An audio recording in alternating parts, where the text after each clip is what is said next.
Buenas tardes. Soy el doctor Erliván Jiménez Valdés, especialista en pediatría, máster en atención integral al niño y profesor auxiliar. Queremos abordar con ustedes un tema muy importante en la práctica médica y está en relación con la maestría que impartimos online, que en este caso nos vamos a referir a los cambios epidemiológicos en las infecciones por coronavirus desde su descubrimiento a la actualidad. El 31 de diciembre de 2019 en el municipio de Wuhan, en la provincia de Hubei, China, se describe en un grupo de pacientes un cuadro de neumonía de etiología desconocida.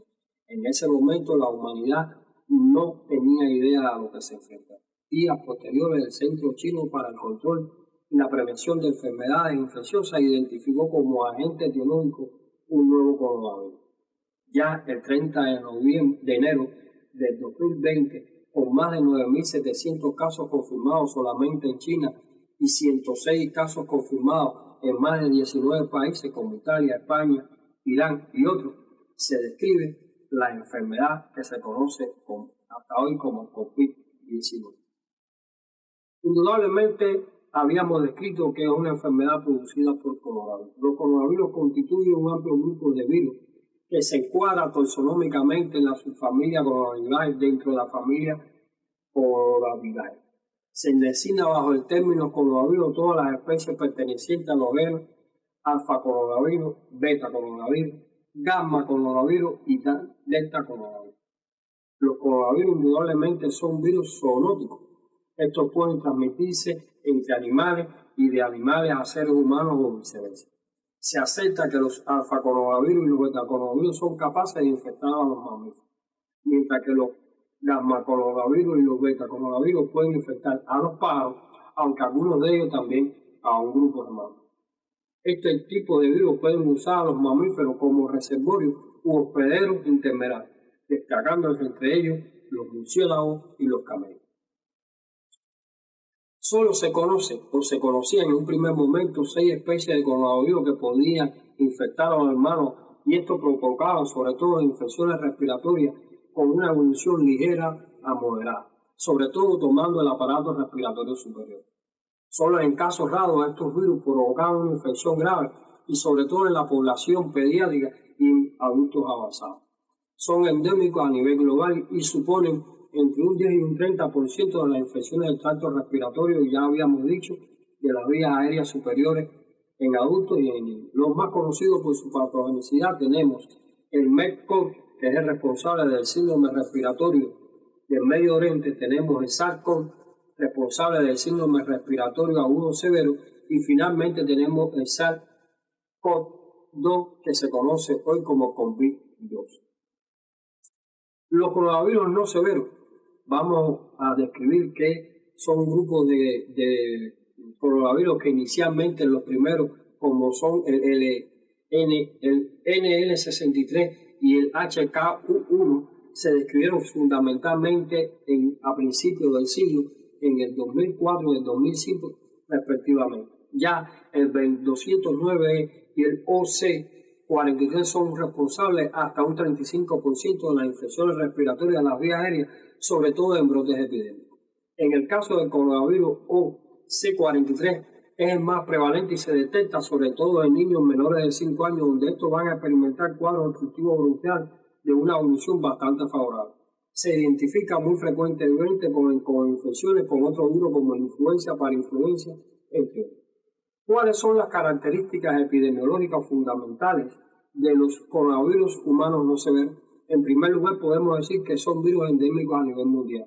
Su prevalencia, distribución regional y patogenicidad no está muy bien clara en la actualidad. Afecta sobre todo a todos los grupos etarios y a ambos sexos y prevalece en enfermedades respiratorias entre un 3,3 y un 16%, entre otras características epidemiológicas. En el caso del síndrome respiratorio del Medio Oriente, podemos describir que es una enfermedad respiratoria aguda, grave, causada por un coronavirus que se conoce como MERS-CoV. Es una infección que fue informada o descrita por primera vez en el año 2012 ya en Arabia Saudita. Y clínicamente, desde el punto de vista epidemiológico, podemos decir que prevalece o tiene una alta incidencia en la población adulta, sobre todo en una edad media alrededor de 56 años, afecta tanto a ambos sexos, pero sobre todo el sexo masculino. La infección tiende a ser más grave, como anteriormente habíamos descrito, en los pacientes de edad avanzada y tiende a ser más grave también en aquellos pacientes que concomitan con movilidad.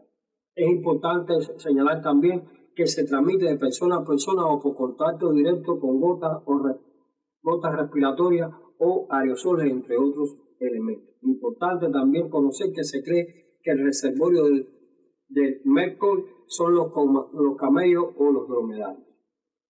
En el caso del síndrome respiratorio agudo severo, se describió el primer caso en el año 2003, en una epidemia única que se describió sobre todo en China, que causó más de 700 muertos, con un 20 a un 30%, precisando sobre todo ventilación mecánica y una letalidad de un 10%.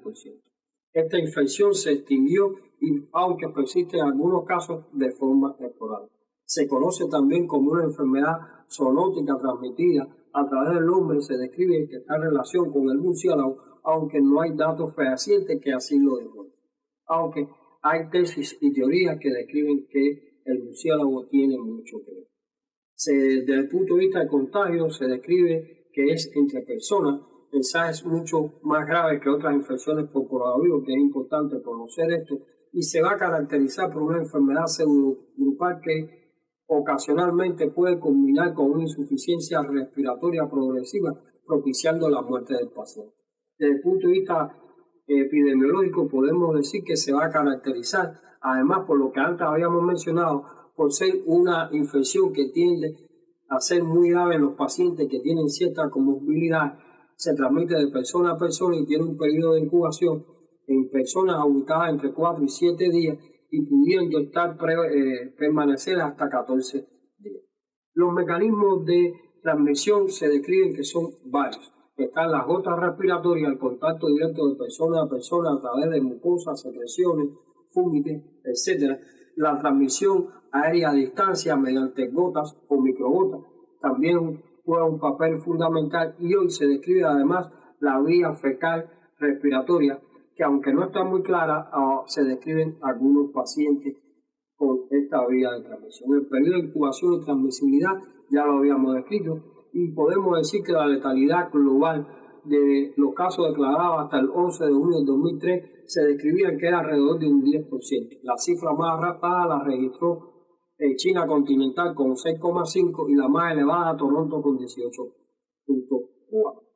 En el caso del SARS-CoV-2 o COVID-19, podemos iniciar diciendo que el mundo está enfrentándose en la actualidad a una enfermedad infecciosa emergente por un nuevo coronavirus perteneciente a la familia de los coronavirus, valga la redundancia. En los últimos meses, el nuevo virus denominado SARS-CoV-2, causante de la enfermedad COVID-2, se ha expandido a nivel mundial con una transmisión muy eficiente y con alta letalidad.